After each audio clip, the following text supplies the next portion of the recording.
Okay, a lot of us suffer from acne.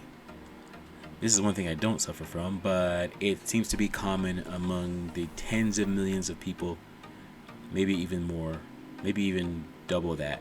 But I know it's like around just 50 million alone in North America. And I want to go over like some natural remedies for acne. There are a lot of topical treatments. I might touch on those, but I want to look at more natural remedies that people can find in their store. They don't have to go hunt for a prescription for or look in the drugstore. Not saying that that's bad either, but some of these things may be something we never heard of or never took a look at. First natural treatment is aloe vera. Aloe vera is a plant derived extract that's known for its healing properties, and it's a popular choice to treat acne. It's an anti inflammatory and antibacterial and has a high antioxidant content. You can use it on its own. You can also use it as a gel on its own, but it's also in a lot of skincare products anyway. But if you want kind of like the real natural thing, you can just buy aloe vera alone by itself.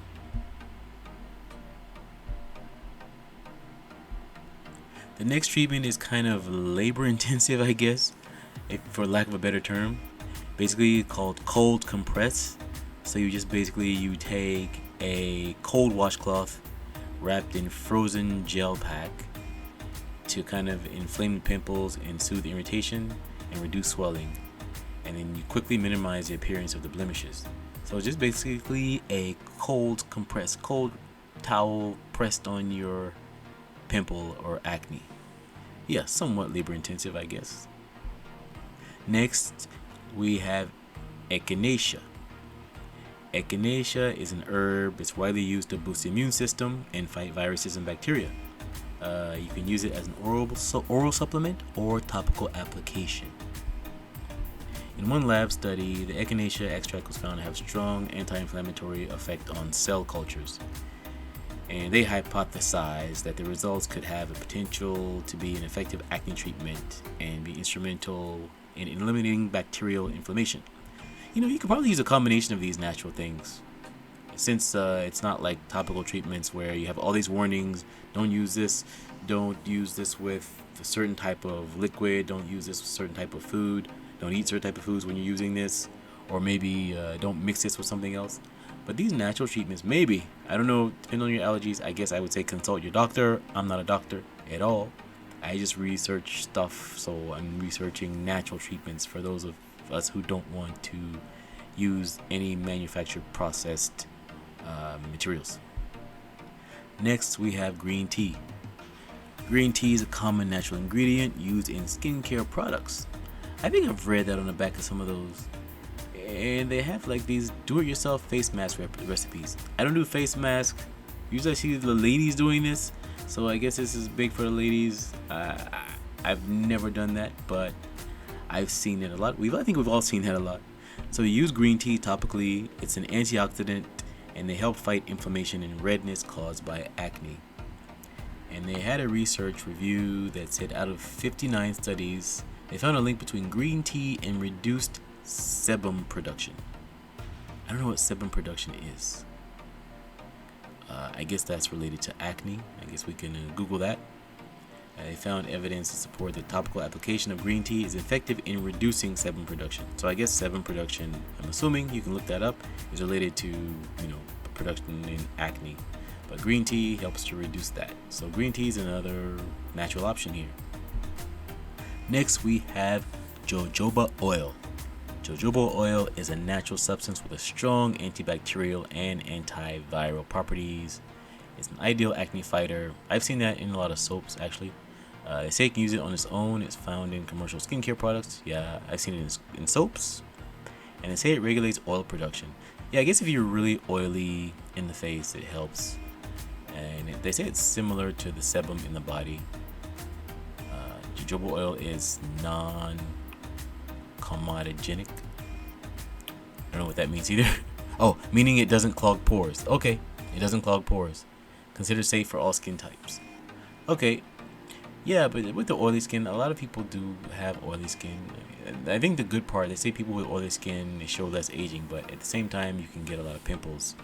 So I mean, I guess in exaggeration, you could, in theory, in exaggerated theory, you can look like an old teenager. Alright, small joke. It's not funny, but I thought it was kind of, sort of. Next, we have rosemary oil. That's an herb when used as an extract. Its anti-inflammatory properties and reduces redness and swelling of acne lesions. It's also antibacterial, antimicrobial, and antioxidant. So I didn't know that. Rosemary oil. Maybe you can mix all these things. I wonder if like you took all these things and put them in a blender and use it for acne treatment. Just something I wonder if would work. Maybe somebody's tried it before. I don't know, maybe you can comment. Next, we have rosehip oil. Rosehip oil is an acne fighting powerhouse that's available in both topical treatment and oral supplement. Rosehip oil is high in linoleic acid. Okay, linoleic acid to regulate oil production. Okay, another oil regulator. All right. Let's say it has vitamin A and vitamin C. Okay, I didn't know that.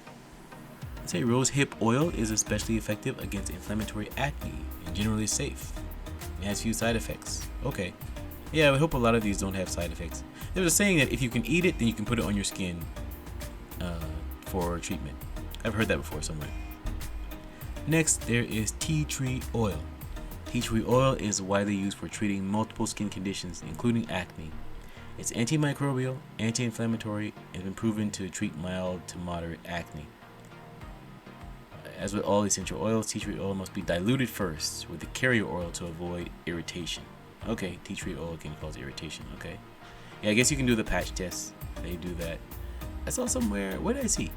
In addition to tea tree oil, there's, did I mention apple cider vinegar? Maybe I did. I saw that somewhere. Yeah, that has very highly acidic, so I can see that working. It can clear your pores. So can alcohol, now that I think about it. I think alcohol is, it clears pores as well. Also used to treat acne is vitamin A. It's an anti-inflammatory. Vitamin C, it's an antioxidant. Vitamin D, bolsters the immune system. And it's also used to address the severity of acne. There's also, when I mentioned cold compress or cold towel, they also say there's warm compress. Basically, you take the hot towel. I say warm, but I mean hot, warm, to kind of heal or I guess burn the acne lesions. I wouldn't say hot towel. Okay, warm compress, warm towel. Again, I'm not a doctor, so consult your doctor first. Consult your doctor. Consult your doctor. I'm just giving a list of natural treatments that I researched and looked up. Home remedy, I guess. Okay, witch hazel. Okay, they say it can quickly address oiliness, tighten pores, and regulate skin's natural oil production. They say it helps with oily skin. Okay, so we have witch hazel. Zinc supplements. Zinc does a lot of stuff, I've noticed. Like a lot of stuff. Say it fights inflammation, kills bacteria, regulates cell turnover, oil production. Yeah, zinc also helps with like other bodily functions. That seems to be a pretty good supplement to take often. And there are some, I guess, faster over-the-counter alternatives. Okay, benzoyl peroxide. I guess a lot of people know about that. It's a staple. Retinol. So all this stuff is topical. Retinol. Salicylic acid. Okay. And that's over-the-counter treatment as well. To help treat acne. It penetrates deep in the pores. Also clears and exfoliates the skin. So that's my list. This is just a short, I guess, home remedy list that you can probably try and maybe mix some of the natural things up. Do like a patch test, I guess. Mix them up, put it on a small patch of skin containing acne and see what happens. Just as a test, right? Since you're experimenting with your skin, everybody's body is different, so you got to see what your body likes and what your body doesn't like and what it can tolerate. And that's about it. I'm sure, there are other suggestions and opinions. Feel free to share them in the comments, and I really appreciate your time. Thank you very much for listening. Thank you so much. Please like and subscribe. Thank you, thank you, thank you.